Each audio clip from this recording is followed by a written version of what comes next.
El el 6 de junio de 1944, marcó el comienzo de la Operación Overlord, la operación anfibia más grande de la historia, cuyo objetivo era liberar a Europa Occidental del dominio nazi.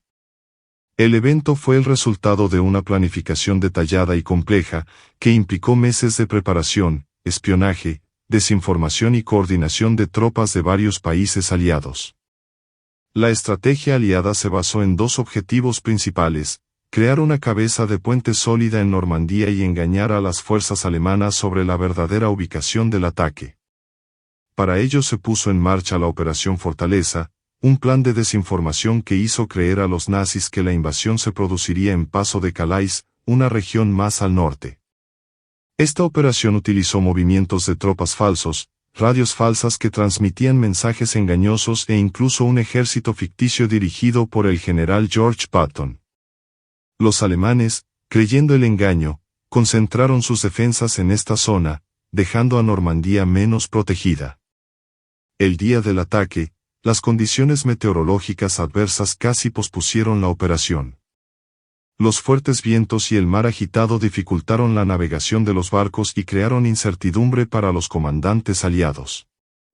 Pese a ello, el general Dwight de Eisenhower, comandante supremo de las fuerzas aliadas, decidió seguir adelante, considerando aún mayor el riesgo de retrasar la invasión. A primera hora de la mañana, una enorme flota compuesta por más de 5.000 buques cruzó el Canal de la Mancha, transportando alrededor de 156.000 tropas procedentes de Estados Unidos, Reino Unido, Canadá y otros países aliados.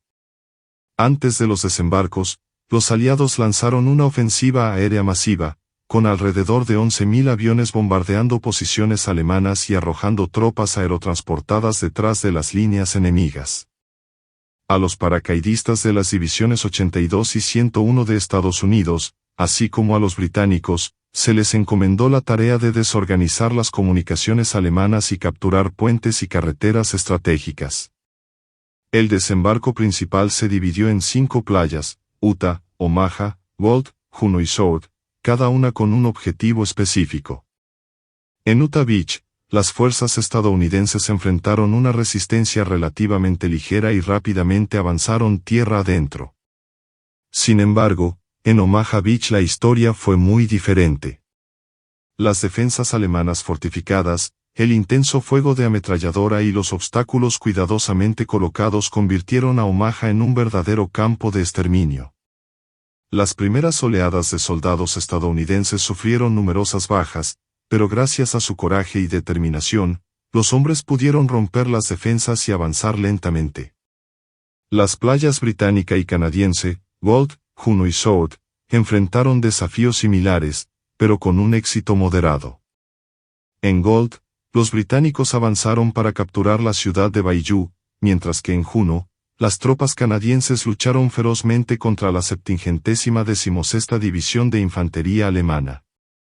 En Sword Beach, el avance fue más rápido, lo que permitió a las fuerzas británicas unirse con los paracaidistas tierra adentro. A lo largo del día, los combates continuaron intensamente. Las fuerzas alemanas, al mando del mariscal de campo Erwin Rommel, intentaron reaccionar, pero fueron sorprendidas por la magnitud y coordinación de la invasión. Rommel, que había advertido de la vulnerabilidad de Normandía, no estuvo presente al comienzo de la batalla porque creía que las condiciones climáticas retrasarían cualquier operación. Mientras las fuerzas terrestres luchaban por establecer cabezas de puente, los bombardeos aliados continuaron destruyendo las líneas de suministro y refuerzos alemanes. La resistencia local también jugó un papel crucial, saboteando los ferrocarriles, cortando cables de comunicación y retrasando los movimientos de tropas alemanas. Los desafíos a los que se enfrentaron los aliados fueron numerosos, entre ellos la dificultad de coordinación entre unidades, las pérdidas de material durante el desembarco y el terreno normando, lleno de bocajes, que favorecía la defensa alemana. Aún así, al final del día, los aliados habían ganado una posición sólida en todas las playas, permitiendo la entrada de refuerzos y materiales esenciales para continuar la ofensiva. La operación, sin embargo, estaba lejos de terminar. Las fuerzas alemanas aún mantenían posiciones fortificadas en varias ciudades cercanas y la lucha por el control total de Normandía prometía ser larga y sangrienta. Con el éxito inicial del día D, los aliados sabían que consolidar sus posiciones en Normandía sería un desafío arduo. Aunque habían establecido cabezas de puente en las 5 playas, el terreno accidentado y las fortificaciones alemanas en puntos estratégicos como Caen y Saint-Lô hacían que el avance hacia el interior fuera lento y peligroso. Los bocajes, densos setos que dividían los campos normandos, creaban corredores naturales que favorecían la defensa alemana, permitiendo emboscadas y dificultando el movimiento de los tanques aliados. En la ciudad de Caen, objetivo crucial para británicos y canadienses, los combates se intensificaron. Los alemanes, liderados por divisiones Panzer y tropas experimentadas, convirtieron Caen en una fortaleza. La batalla por la ciudad se prolongó durante semanas, con bombardeos aéreos masivos y combates casa por casa que provocaron grandes pérdidas para ambos bandos y la devastación de la ciudad. El control de Caen no estuvo totalmente asegurado hasta mediados de julio, un mes después de los desembarcos iniciales. Mientras tanto, en el sector americano, la ciudad de Saint-Lô se convirtió en otro punto de intensos combates. Conocida como la Puerta de Normandía, Saint-Lô fue fundamental para abrir caminos al avance estadounidense hacia el sur. Los alemanes utilizaron el terreno montañoso y los bocajes alrededor de la ciudad para montar una feroz defensa. Los combates fueron brutales, pero después de días de incesante batalla, los estadounidenses lograron capturar la ciudad, allanando el camino para la Operación Cobra. La Operación Cobra, dirigida por el general Omar Bradley, fue diseñada para romper las líneas alemanas y crear un avance decisivo hacia el interior. El plan implicaba bombardeos masivos para desorganizar las defensas alemanas, seguidos de ataques de infantería y tanques. Sin embargo, el comienzo de la operación estuvo marcado por la tragedia, ya que las bombas aliadas impactaron accidentalmente a sus propias tropas, causando cientos de bajas. A pesar de esto, la ofensiva logró romper las líneas alemanas, permitiendo a los tanques estadounidenses avanzar rápidamente y comenzar a rodear a las fuerzas enemigas.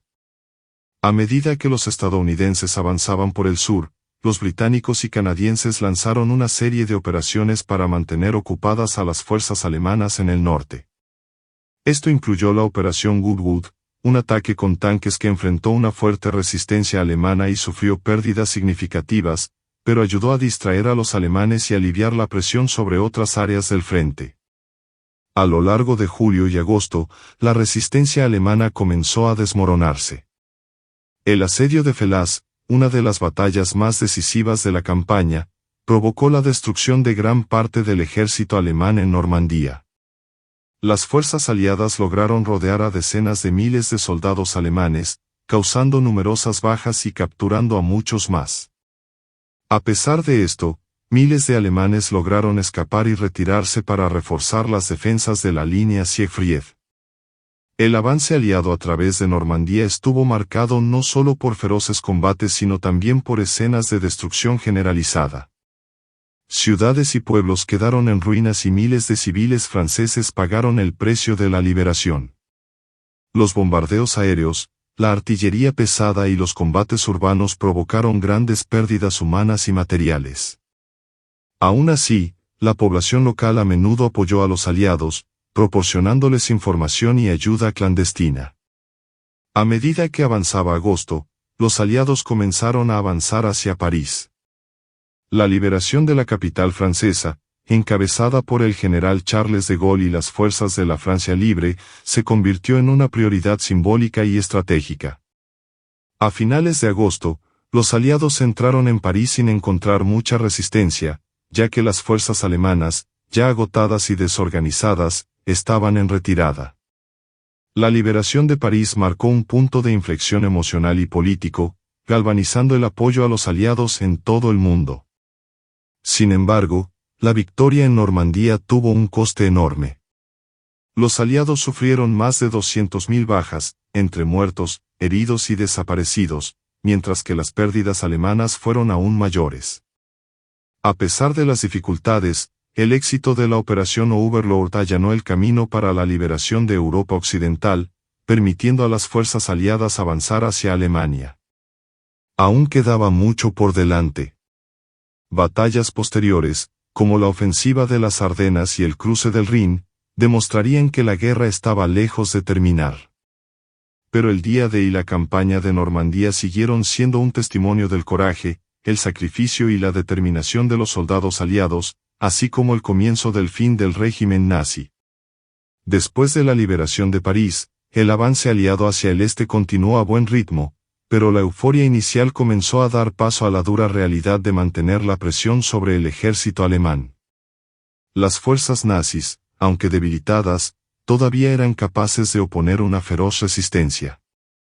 A medida que los aliados avanzaban hacia las fronteras de Alemania, enfrentaron desafíos logísticos, batallas imprevistas y un enemigo desesperado pero decidido.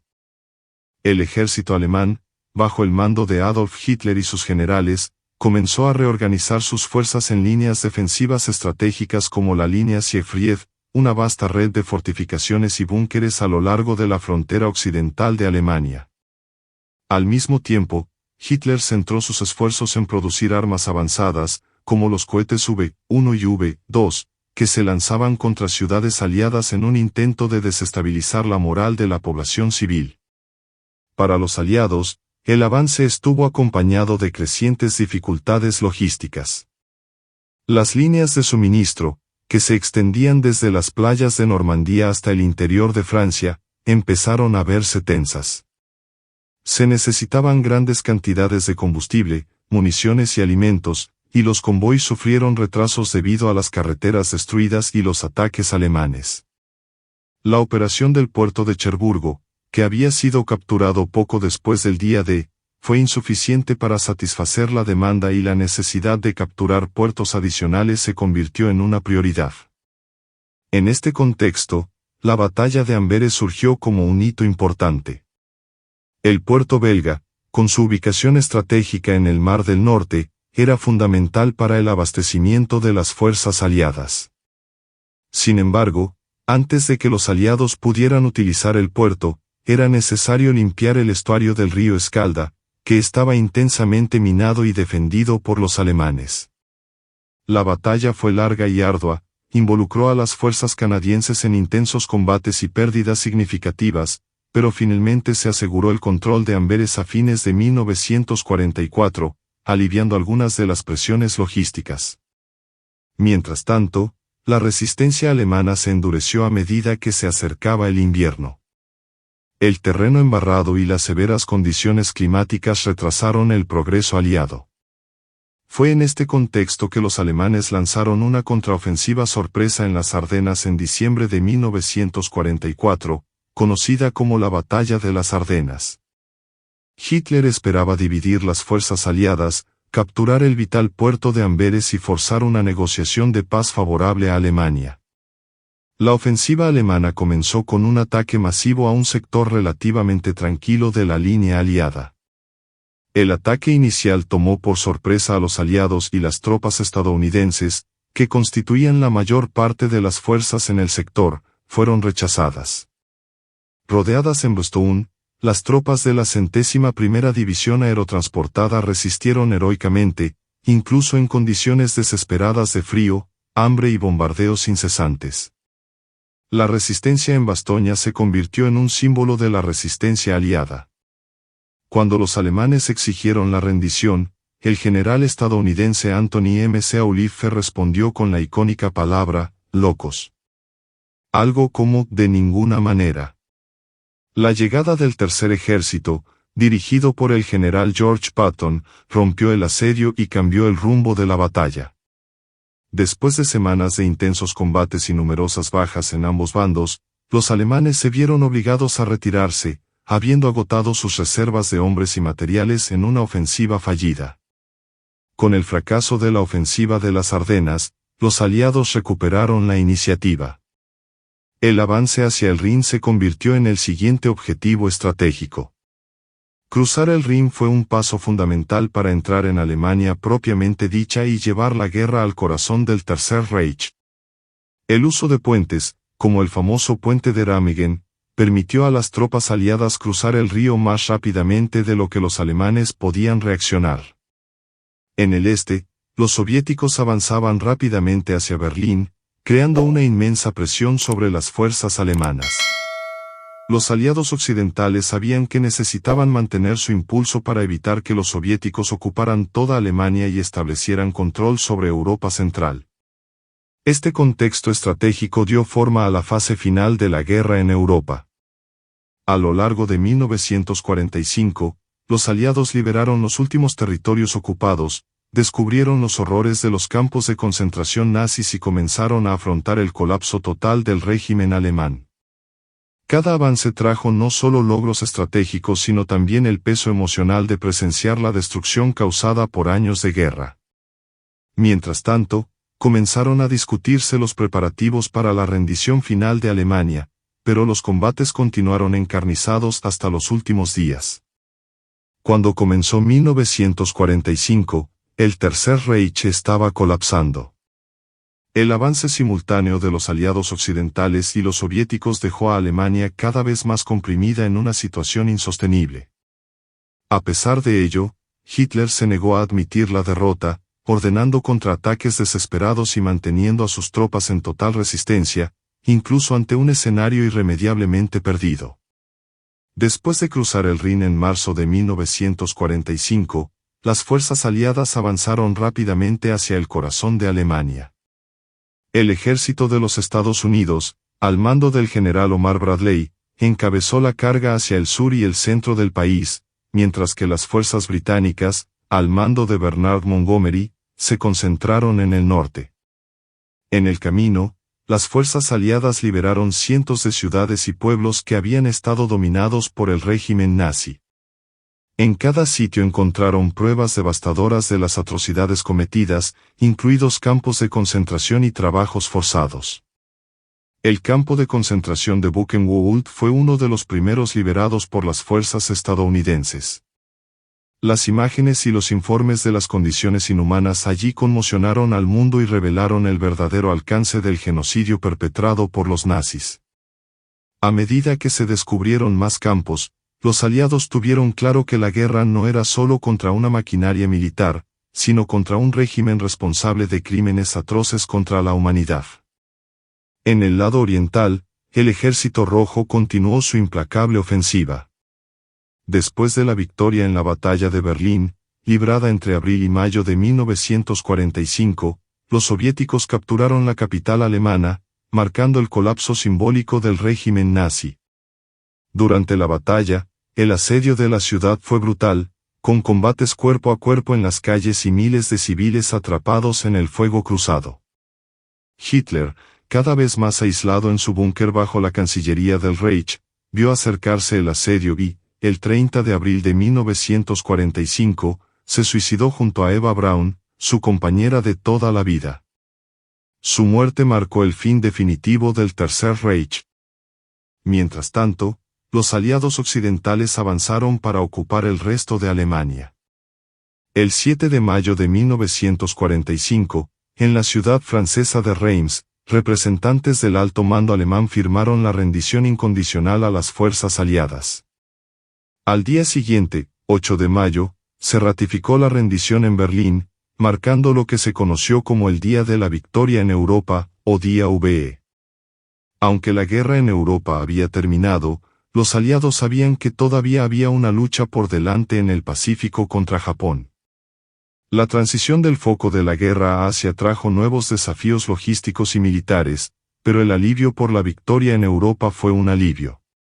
Un hito importante, un testimonio de la cooperación entre naciones que unieron fuerzas para derrotar al nazismo. El Día D, que había comenzado como una operación arriesgada e incierta, resultó ser el punto de inflexión decisivo en la Segunda Guerra Mundial. Demostró la fuerza de la alianza entre los países involucrados y el poder de resistencia contra la opresión. A pesar de las grandes pérdidas sufridas a lo largo de la campaña, el Día D simbolizó la determinación y el sacrificio que llevaron al colapso del régimen nazi y la liberación de Europa. Incluso décadas después, el recuerdo del Día D sigue vivo, como recordatorio de la importancia del coraje y la solidaridad en tiempos de crisis. Tras la rendición de Alemania, Europa empezó a respirar los primeros signos de libertad tras años de opresión y guerra. Sin embargo, el continente quedó devastado. Ciudades enteras quedaron reducidas a escombros, millones de personas fueron desplazadas y el trauma de la guerra dejó profundas cicatrices, tanto físicas como emocionales. Para los soldados que participaron en el día D y la posterior campaña en Europa, hubo una mezcla de alivio por la victoria y dolor por las vidas perdidas en el camino. Con la rendición de Alemania, los aliados dirigieron su atención a Japón, que todavía mantenía una feroz resistencia en el teatro del Pacífico. A pesar de sus importantes derrotas en batallas como Midway, Guadalcanal e Iwo Jime, el ejército japonés mostró voluntad de luchar hasta el final, complicando cualquier intento de una rápida resolución del conflicto. Mientras tanto, en Europa, la atención se centró en la reconstrucción y los juicios por crímenes de guerra. En noviembre de 1945 comenzaron los juicios de Nuremberg, donde los líderes nazis supervivientes fueron responsabilizados de las atrocidades cometidas durante el régimen. El juicio sacó a la luz detalles impactantes de las operaciones del Tercer Reich, incluida la implementación de la solución final, la deportación masiva de poblaciones civiles y los inhumanos experimentos médicos llevados a cabo en los campos de concentración. Al mismo tiempo, los aliados comenzaron a dividir Alemania en zonas de ocupación. Francia, Estados Unidos, Reino Unido y la Unión Soviética tomaron el control de distintas partes del país. Esta división, inicialmente prevista como temporal, rápidamente se convirtió en el preludio de las tensiones que darían inicio a la Guerra Fría. La cooperación entre los aliados, que había sido vital para derrotar al nazismo, comenzó a deteriorarse a medida que se profundizaron las diferencias ideológicas entre Occidente y el bloque soviético.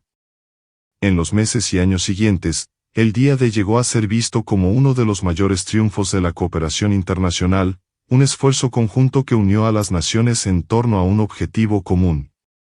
La operación demostró que, incluso frente a inmensas dificultades, la determinación y la solidaridad pueden prevalecer. Los veteranos del Día D fueron aclamados como héroes, aunque muchos de ellos prefirieron recordar el día no como una celebración sino como un recuerdo de sacrificio y pérdida. Días antes del Día D, los soldados aliados experimentaron una mezcla de emociones que oscilaban entre la tensión, la esperanza y el miedo. El peso de la misión estaba claro para todos. Sabían que estaban a punto de participar en una de las operaciones más importantes de la Segunda Guerra Mundial, cuyo éxito podría cambiar el curso del conflicto. Sin embargo, la conciencia de esta importancia no disipó las dudas y el miedo a la muerte, que era una sombra constante que se cernía sobre cada soldado. En los campos de entrenamiento de toda Inglaterra, los preparativos finales estaban en marcha. Los soldados participaron en agotadores ejercicios para simular las condiciones del desembarco de Normandía. Las playas británicas se utilizaron como campo de práctica, con explosiones simuladas y condiciones duras. Pero, incluso con todo el entrenamiento, nadie sabía con certeza que se encontrarían cuando pusieran un pie en territorio francés. Los informes de espionaje sugirieron defensas alemanas fuertemente fortificadas, armadas con ametralladoras, minas y artillería pesada. Muchos soldados intentaron mantener el ánimo en alto cantando o escribiendo cartas a sus seres queridos, pero el nerviosismo era palpable. La noche anterior al desembarco, los campos estaban en silencio. Mientras algunos oraban, otros se sentaban en silencio, perdidos en sus pensamientos sobre lo que sucedería al día siguiente. Muchos escribieron cartas que quizás nunca llegarían a ser entregadas, confesando temores o reafirmando su amor por sus familias. La camaradería entre los soldados se convirtió en una base emocional. Eran conscientes de que dependerían el uno del otro para sobrevivir, y esto los unía en un vínculo casi inquebrantable. Incluso aquellos que eran meros conocidos se convirtieron en hermanos de armas, unidos por la misma causa y el mismo peligro inminente. Cuando los barcos comenzaron a cruzar el Canal de la Mancha en las primeras horas del día D, la atmósfera dentro de los barcos y las lanchas de desembarco era tensa.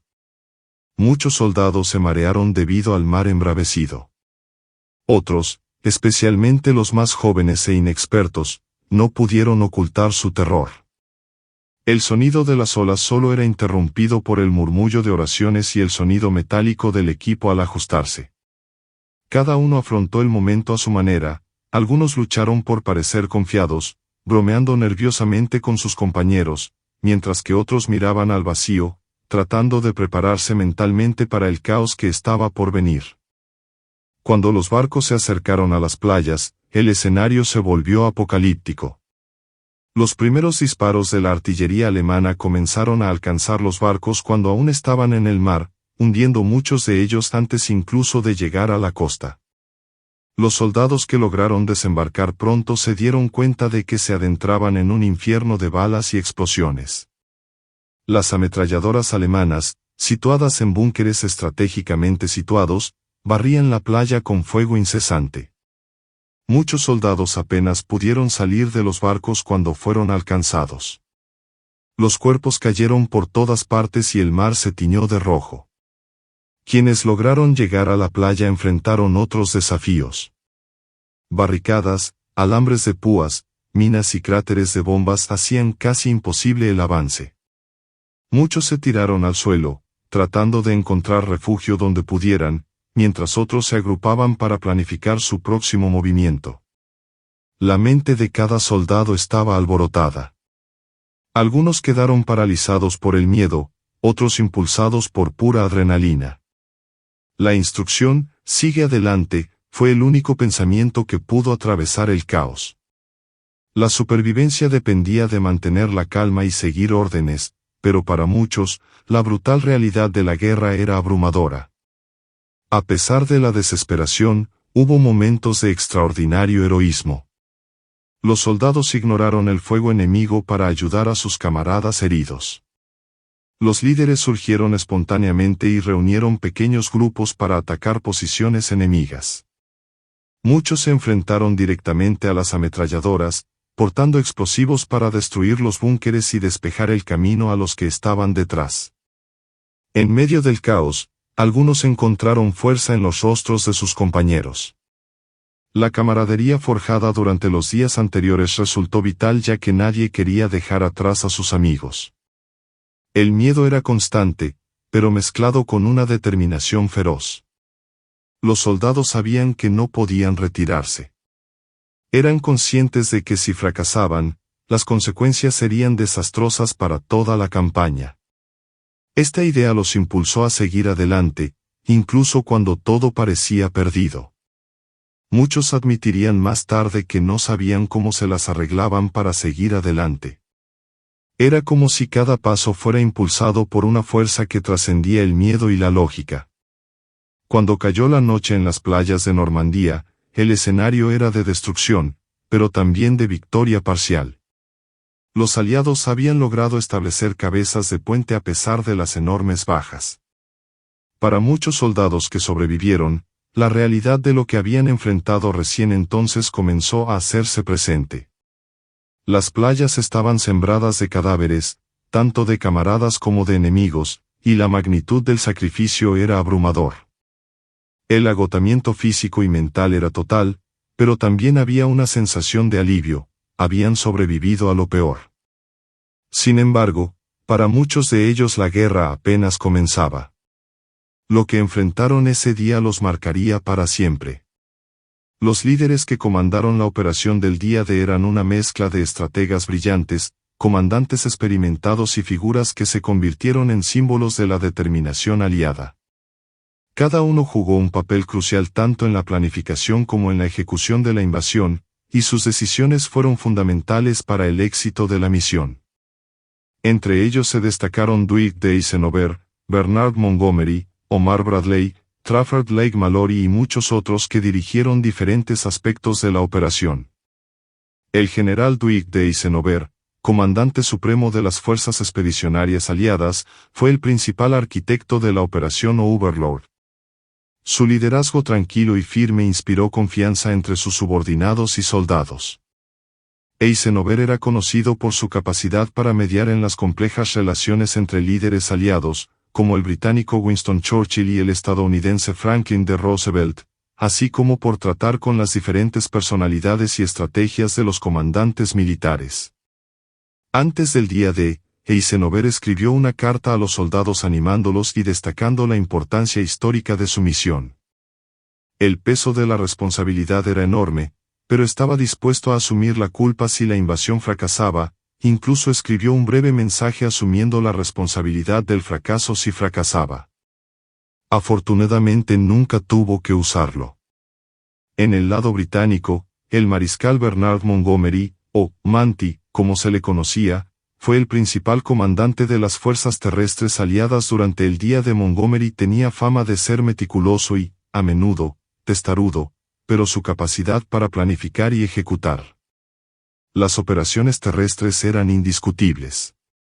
Desempeñó un papel vital en el detalle de las operaciones tácticas y el entrenamiento de tropas.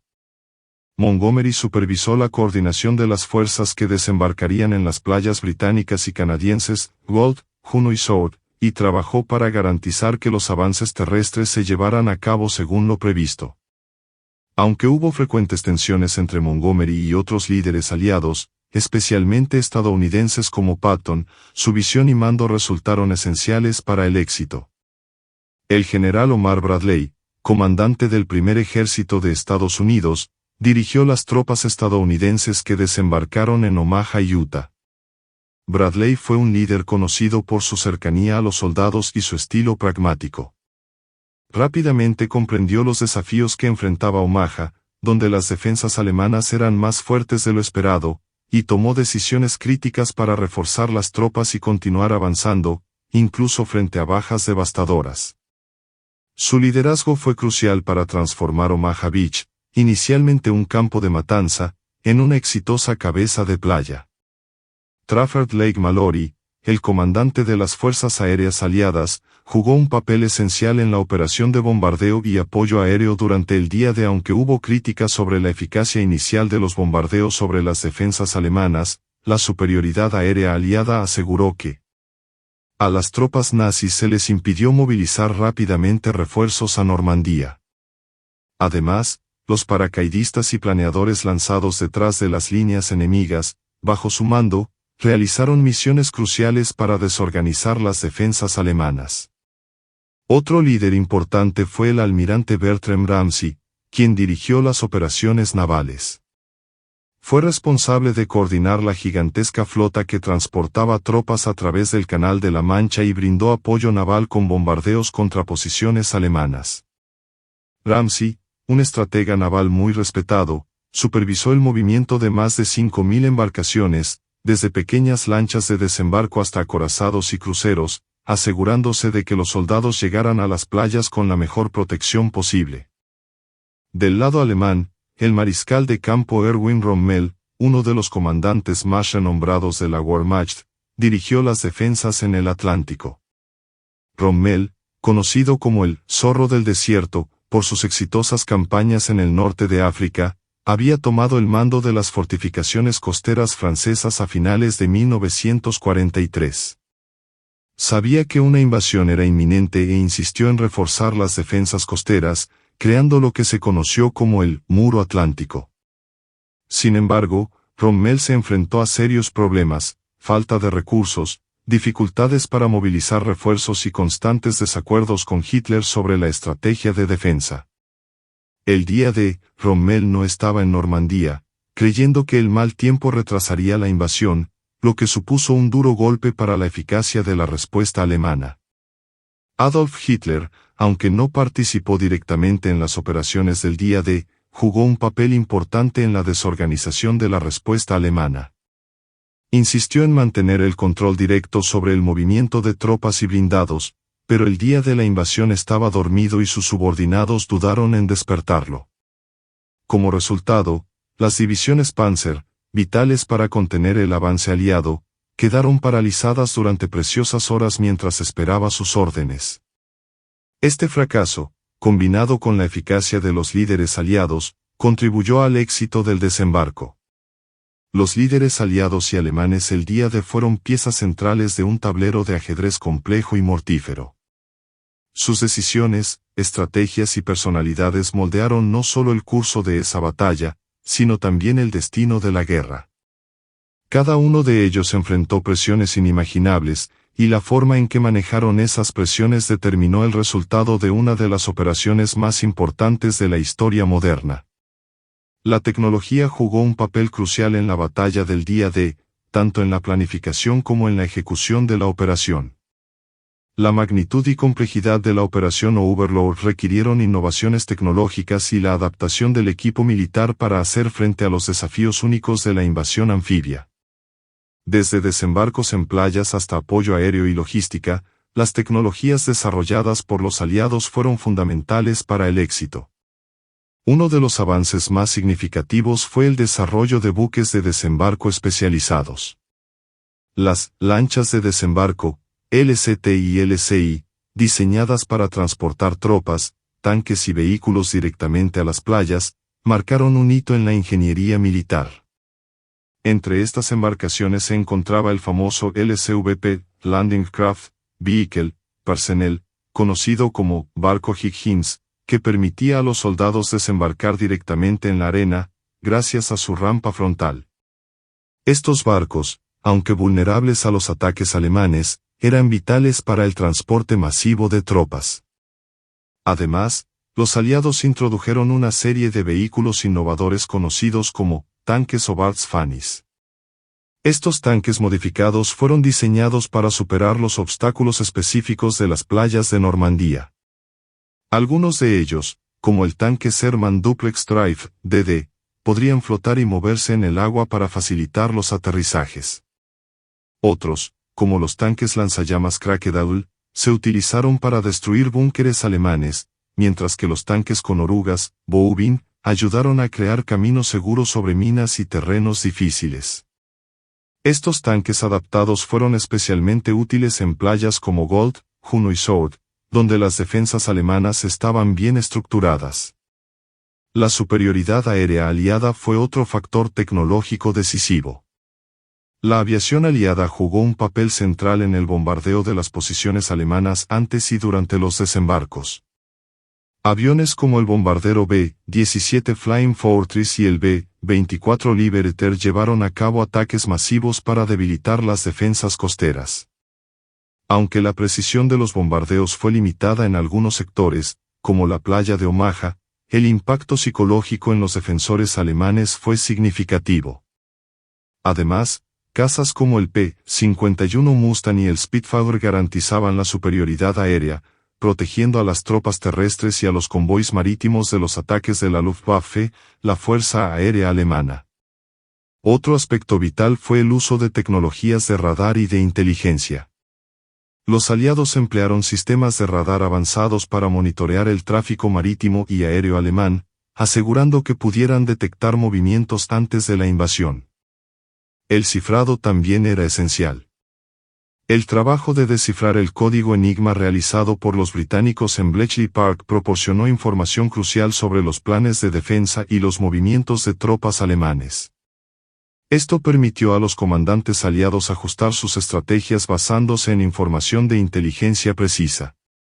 La operación Overlord también implicó el uso innovador de puentes portátiles conocidos como Mulberry Harbors.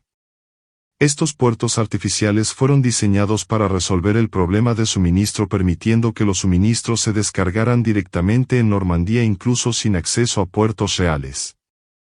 Reunidos poco después del día D, fueron esenciales para sostener el esfuerzo aliado, permitiendo transportar millones de toneladas de equipos y suministros al frente.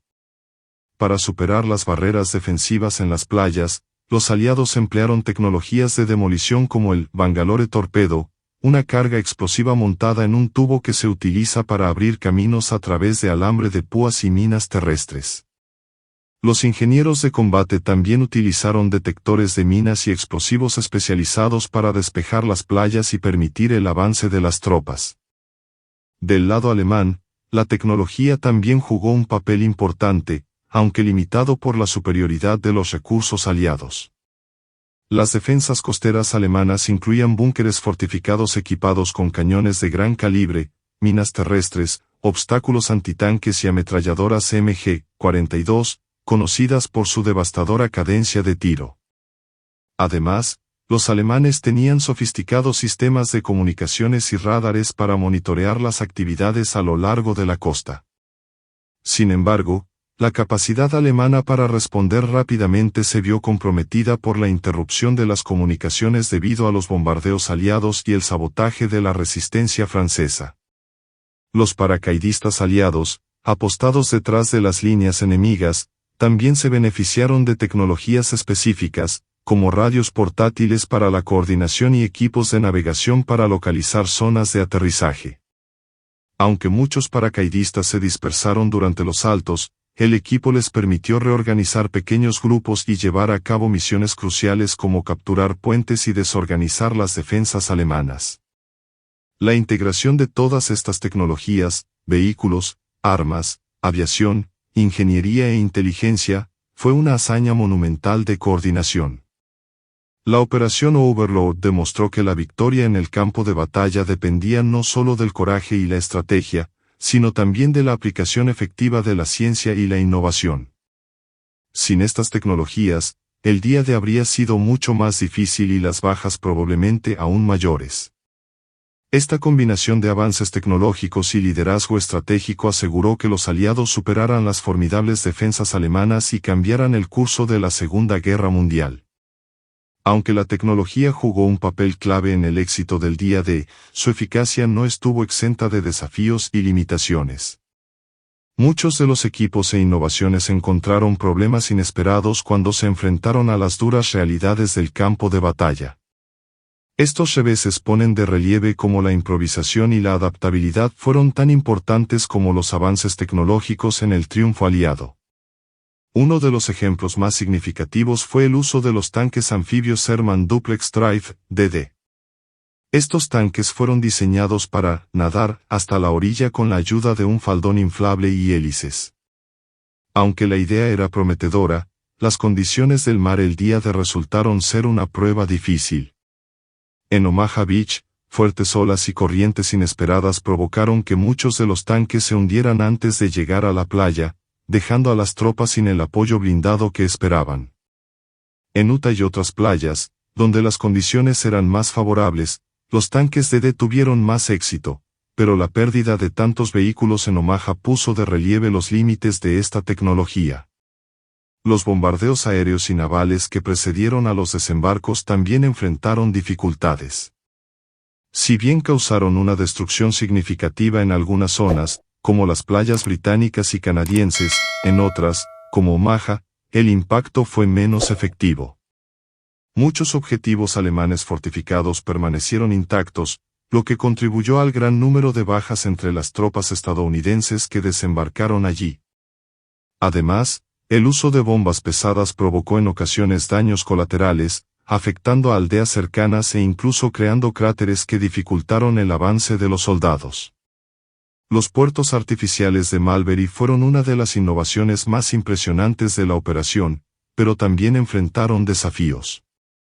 Aunque su construcción fue un éxito y desempeñaron un papel crucial en el suministro de tropas, una tormenta a finales de junio de 1944 destruyó gran parte del puerto estadounidense de Omaha, lo que obligó a los aliados a depender más del puerto británico de Gold.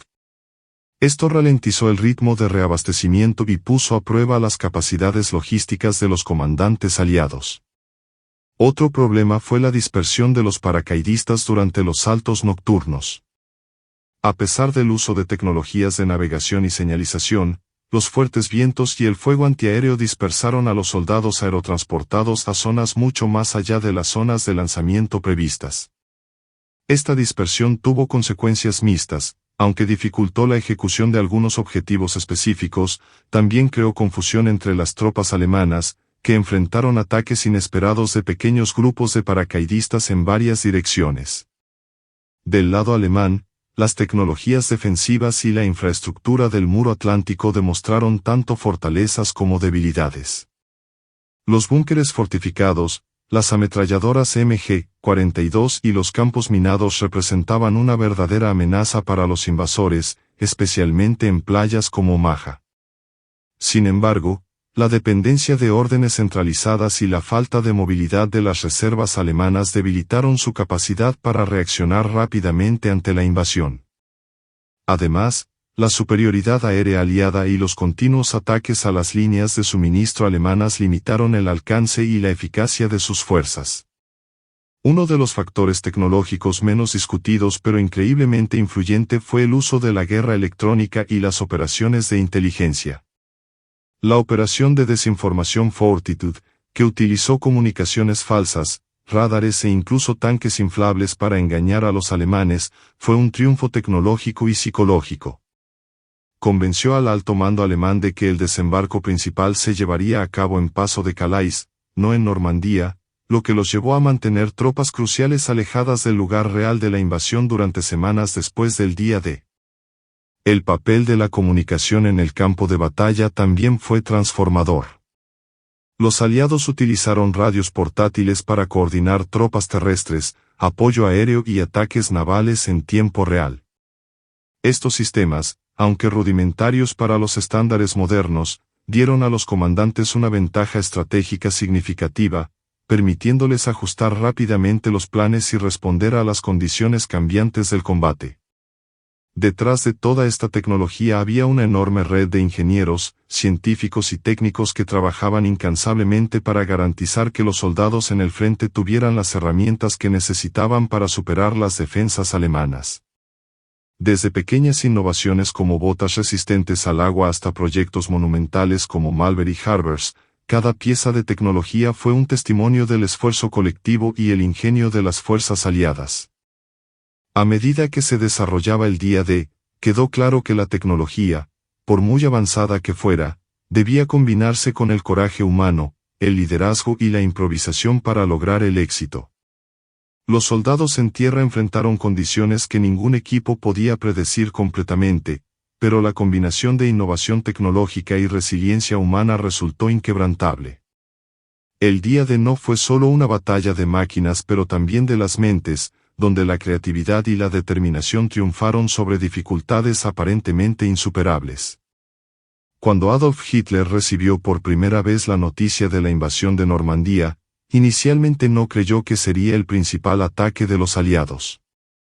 Su convicción, alimentada por la operación de desinformación Fortitude, era que el verdadero desembarco se produciría en Pas de Calais, más al norte, donde las defensas alemanas eran más sólidas. Esta creencia le llevó a restar importancia a las operaciones de Normandía, considerándolas una distracción o un ataque secundario. La mañana del día D, Hitler estaba descansando en su cuartel general en Berghof, en los Alpes bávaros.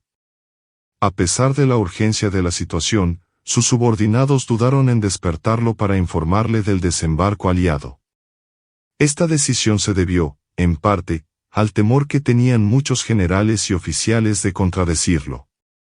Como resultado, se perdieron horas preciosas antes de que el alto mando alemán pudiera tomar decisiones críticas para responder a la invasión. Cuando finalmente fue informado, Hitler mantuvo su posición de que Normandía no era el lugar del ataque principal. Creía que el desembarco en Paso de Calais aún estaba por llegar y por eso se negó a liberar inmediatamente a las divisiones Panzer estacionadas en la región norte. Estas unidades blindadas altamente entrenadas y equipadas podrían haber jugado un papel decisivo en la contención del avance aliado en Normandía, pero permanecieron inactivas debido a las órdenes de Hitler. Cuando empezaron a llegar informes sobre la magnitud del ataque a Normandía, el tono de Hitler cambió a frustración e ira. Acusó a sus generales de no estar preparados y criticó su incapacidad para repeler a los aliados en las playas. El mariscal de campo Erwin Rommel, que había advertido repetidamente sobre la vulnerabilidad de las defensas costeras e insistido en la necesidad de posicionar tropas Panzer más cerca de la costa, se convirtió en un blanco indirecto de sus críticas. Sin embargo, Rommel no estuvo presente el día D porque había viajado para visitar a su familia, creyendo que el mal tiempo impediría una invasión. A medida que los aliados consolidaron sus posiciones y avanzaron tierra adentro, Hitler comenzó a ordenar contraataques desesperados. Exigió que sus tropas resistieran hasta el último hombre y se negó a considerar retiradas estratégicas incluso cuando estaba claro que se habían perdido posiciones. Esta intransigencia provocó la pérdida de miles de soldados y equipos que podrían haberse utilizado en otros frentes. La paranoia de Hitler también se intensificó durante este periodo. Comenzó a cuestionar la lealtad de sus generales y creyó que algunos podrían estar conspirando contra él. Su desconfianza creció aún más cuando llegaron noticias de derrotas en otros frentes, como la ofensiva soviética en el frente oriental. Esta paranoia culminaría, semanas después, con el intento de asesinato en su contra, conocido como Operación Valquiria, planificado por oficiales del propio ejército alemán. Con el paso de los días, la realidad de la situación en Normandía se hizo innegable. Las fuerzas aliadas habían establecido sólidas cabezas de puente, estaban trayendo refuerzos masivos y, gracias a su superioridad aérea y naval, impedían que los alemanes reaccionaran con eficacia. Aún así, Hitler se mantuvo obstinado y ordenó que se enviaran divisiones ya desgastadas a Normandía en un intento de revertir el curso de la batalla. Estas órdenes no hicieron más que empeorar la situación, dejando a otros frentes, como el frente oriental, aún más vulnerables. La reacción de Hitler ante su inminente derrota en Normandía estuvo marcada por una combinación de negación, ira y malas decisiones estratégicas. Subestimó la capacidad de los aliados para sostener una operación tan masiva y confió demasiado en sus propias percepciones, ignorando los consejos de generales experimentados. Esta terquedad y falta de adaptación a las circunstancias contribuyeron al colapso no solo en Normandía sino en todo el frente occidental en los meses siguientes. La derrota del día D fue un golpe irreversible para el régimen nazi, que expuso el fracaso de su liderazgo y aceleró la caída del Tercer Reich. A medida que la situación en Normandía se deterioraba, Hitler quedó cada vez más aislado en su mundo de delirios y paranoia. Se negó a aceptar los análisis realistas de sus generales e insistió en su propia versión de los acontecimientos, incluso cuando aumentaban las pruebas de la derrota. La caída de Normandía, con las fuerzas aliadas rompiendo las líneas alemanas y avanzando rápidamente a través del campo francés, fue un golpe devastador para las aspiraciones de Hitler de mantener el frente occidental bajo control. Tras la consolidación de las cabezas de puente en Normandía, los aliados lanzaron la Operación Cobra, una ofensiva diseñada para romper las líneas alemanas y permitir un rápido avance hacia el sur y el este. Esta operación fue un éxito abrumador, con tanques y tropas aliadas abriéndose camino a través de las debilitadas defensas alemanas. Las fuerzas alemanas fueron rodeadas en el llamado Bolsillo de Fellás, donde miles de soldados fueron asesinados o capturados. Aunque algunas unidades lograron escapar, la mayor parte de las fuerzas alemanas en Normandía fueron destruidas, lo que marcó el colapso final de la resistencia organizada en esa región. Hitler reaccionó a esta noticia con furia. Culpó a sus generales por el fracaso, acusándolos de incompetencia y, en algunos casos, de traición. Esta postura se convirtió en un patrón en su liderazgo a medida que avanzaba la guerra. En lugar de reconocer errores estratégicos, como la insistencia en mantener tropas en posiciones indefendibles o la renuencia a liberar divisiones blindadas en el momento adecuado, Hitler prefirió echar la culpa a sus subordinados. Este comportamiento socavó aún más la moral y la eficacia del alto mando alemán. Mientras los aliados avanzaban rápidamente a través de Francia y liberaron París en agosto de 1944, Hitler ordenó a sus fuerzas que llevaran a cabo contraataques que ya no eran viables. La superioridad aérea aliada continuó devastando las líneas de comunicación y suministro alemanas, y el ejército nazi, abrumado por los combates en múltiples frentes, ya no pudo reunir recursos suficientes para enfrentar el poder aliado. La reacción de Hitler ante la derrota en Normandía no solo estuvo marcada por su incapacidad para aceptar la realidad, sino también por decisiones cada vez más irracionales. Continuó transfiriendo tropas entre frentes de manera desordenada, agotando fuerzas ya debilitadas. Al mismo tiempo, puso esperanzas en armas milagrosas, como los cohetes V-1 y V-2, creyendo que podrían cambiar el rumbo a favor de Alemania. Aunque estas armas causaron destrucción y terror, particularmente en Londres, no tuvieron un impacto significativo en el curso de la guerra. La caída de Normandía marcó el comienzo de una serie de derrotas que acelerarían el colapso del Tercer Reich. La pérdida de territorio en Francia fue un golpe estratégico devastador, que permitió a los aliados acceso directo al corazón de Alemania. Mientras tanto, en el este, el Ejército Rojo avanzó rápidamente, aplastando a las fuerzas alemanas y reconquistando vastas extensiones de territorio. Hitler, aislado en su búnker y cada vez más desconectado de la realidad en el campo de batalla, siguió exigiendo obediencia absoluta a sus comandantes, incluso cuando sus órdenes rayaban en lo absurdo.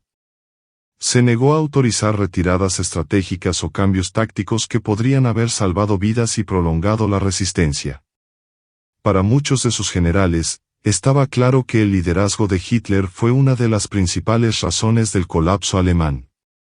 La derrota en Normandía fue el punto de inflexión definitivo en el frente occidental, exponiendo no solo los efectos estratégicos de Hitler sino también la vulnerabilidad del régimen nazi frente a una coalición de fuerzas unidas. Fue el principio del fin, un preludio de la serie de acontecimientos que culminarían con la rendición incondicional de Alemania en mayo de 1945. Cuando Hitler se negó a aceptar la derrota, la realidad del fracaso militar, político y moral de su régimen se hizo cada vez más evidente al mundo.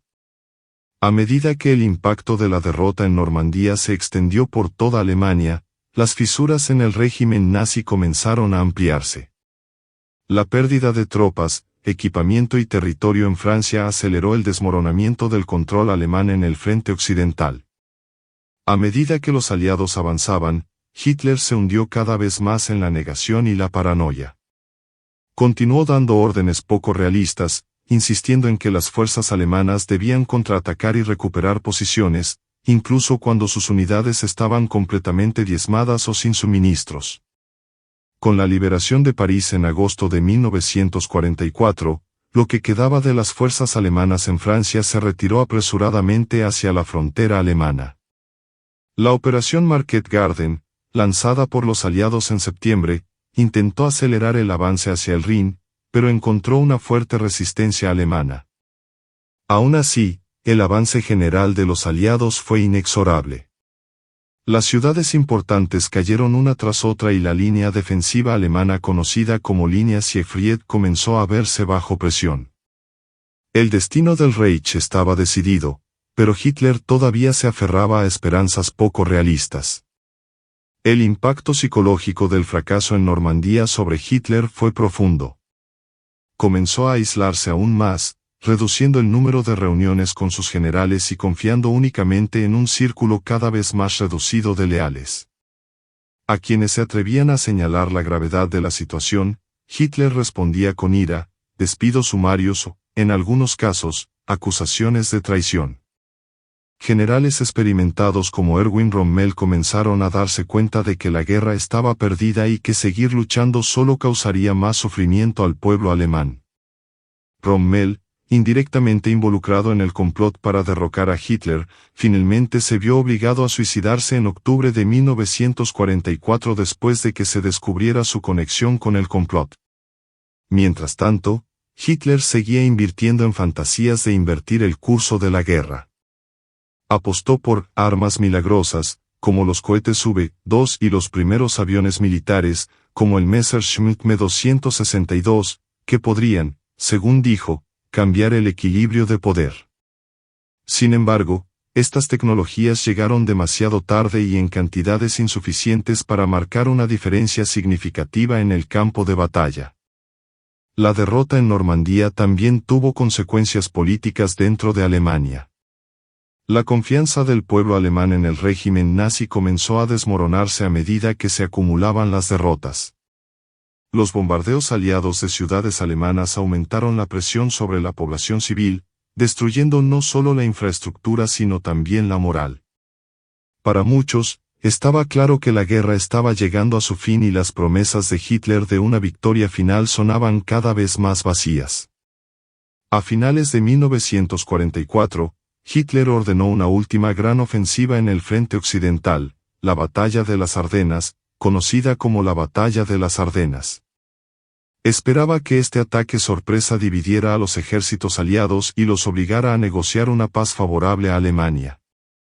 Inicialmente, la ofensiva tomó a los aliados con la guardia baja y logró cierto éxito, pero rápidamente perdió impulso debido a la falta de suministros, la feroz resistencia aliada y los contraataques decisivos, liderados por comandantes como el general George Patton. El fracaso de la Batalla de las Ardenas fue el golpe final a cualquier esperanza realista que tuviera Hitler de cambiar el rumbo en el frente occidental. En enero de 1945, las fuerzas aliadas cruzaron el Rin y comenzaron a avanzar hacia el corazón de Alemania. En el este, el Ejército Rojo Soviético lanzó su ofensiva final, aplastando a las fuerzas alemanas y avanzando rápidamente hacia Berlín. Hitler, ahora confinado en el búnker de la Cancillería del Reich en Berlín, continuó dando órdenes absurdas, exigiendo que se movilizaran divisiones inexistentes y que se defendieran las ciudades hasta el último hombre. Se negó a considerar cualquier tipo de rendición, insistiendo en que Alemania debía luchar hasta el final. Su obsesión por la victoria final se convirtió en una determinación morbosa de arrastrar al país entero al colapso con él. Los últimos meses de Hitler estuvieron marcados por una mezcla de delirio y resignación. Alternaba entre promesas de victoria milagrosa y rabietas contra quienes, en su opinión, habían traicionado su visión del Reich milenario. La derrota en Normandía fue el principio de su fin, desencadenando una cadena de acontecimientos que culminarían con la caída de Berlín, su suicidio y el colapso definitivo del régimen nazi. Mientras el mundo avanzaba hacia la liberación de Europa, Hitler permaneció atrapado en un mundo de ilusiones, incapaz de aceptar que su búsqueda del poder absoluto terminaría en la ruina.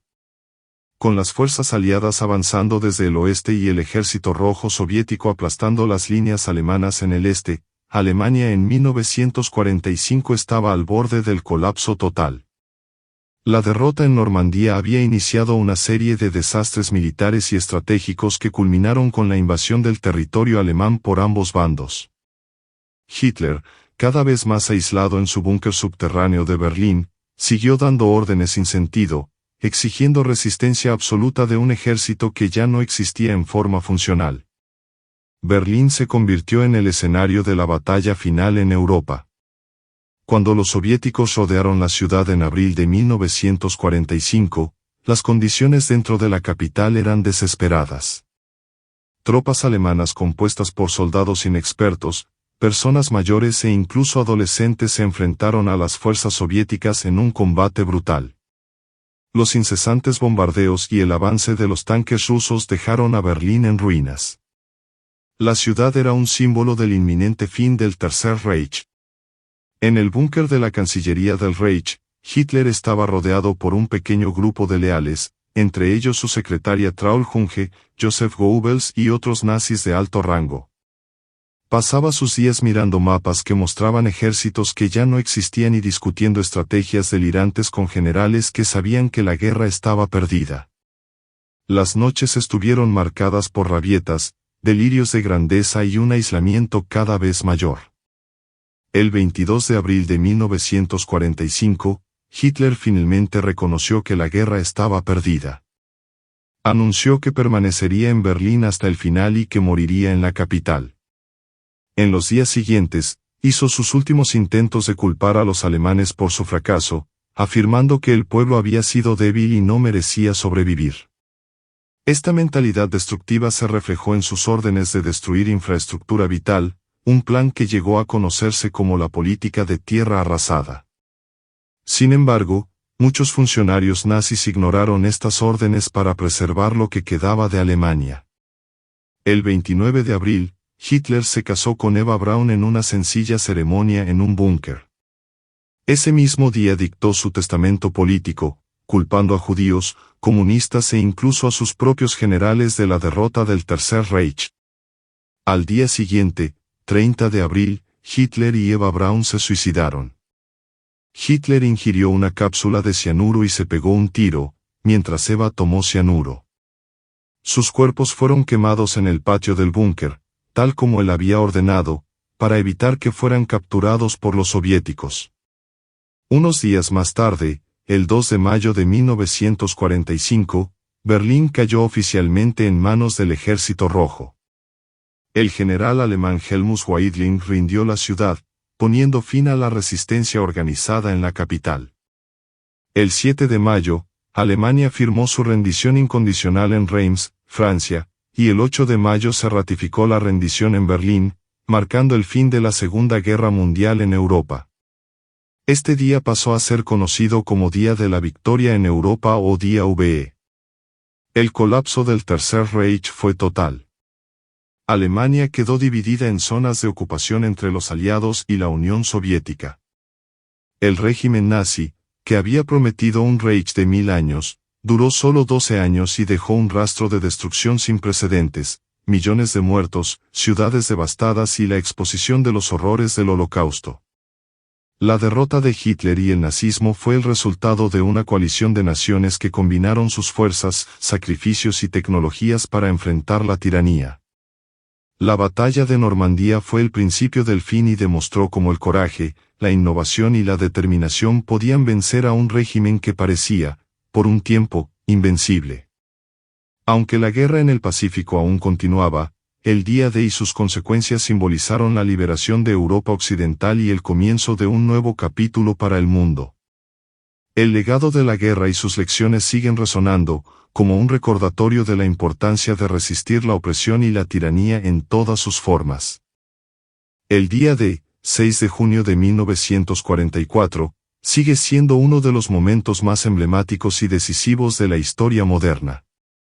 Fue un día que reunió coraje, sacrificio y determinación en una operación sin precedentes que cambió el curso de la Segunda Guerra Mundial y marcó el comienzo del fin del régimen nazi. El éxito de la Operación Overlord, resultado de años de planificación meticulosa, innovación tecnológica y el esfuerzo combinado de innumerables naciones aliadas, demostró el poder de la cooperación y la resiliencia frente a la opresión. Las playas de Normandía fueron escenario de un espectáculo de valentía, donde soldados de diversos orígenes enfrentaron profundos temores e inmensos desafíos. Cada ola de desembarcos no solo puso en riesgo vidas, sino también el peso de la libertad para millones. La feroz resistencia de las defensas alemanas, la intensidad de los combates y las devastadoras pérdidas pusieron a prueba los límites de la humanidad, pero también revelaron el espíritu indomable de quienes creían en un mundo libre de totalitarismo.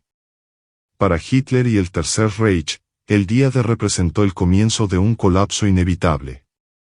La invasión de Normandía reveló la debilidad de su estrategia, su incapacidad de adaptación y, sobre todo, la fuerza implacable de una alianza global unida contra la tiranía.